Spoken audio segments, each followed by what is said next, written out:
যে বলছে আমাদের ভারতীয়দের প্রযোজনার মান উন্নত করতে হবে। আমি বলছি ITI ইনস্টিটিউট, ইন্টারন্যাশনাল থিয়েটার ইনস্টিটিউটের সভাপতি সুষমা দেশপাল 27শে মার্চে 3-4 কাজ একটা বইতে বলছে।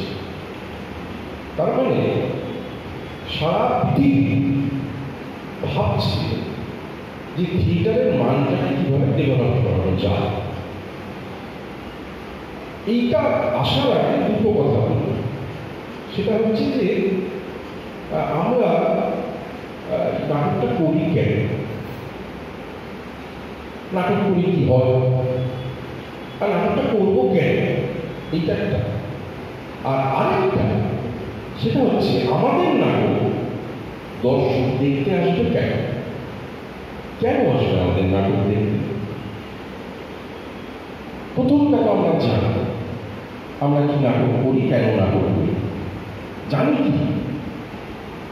জানি কি জানি, এটা একটা প্রশ্ন।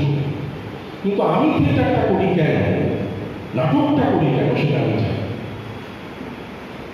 আসলে নাটকটাকে প্রথমত আনন্দ হয়, একটা মনের ভিতরে একটা খুব সুন্দর একটা আনন্দ ভাব তৈরি হয়, এই জন্য নাটকটা করি। এরপরে তার পরের প্রশ্ন হচ্ছে যে এই আনন্দর পরে আর একটা কি আছে, কেন করি। আসলে আমরা যারা নাটক করি মন থেকে যারা চাই থিয়েটারটা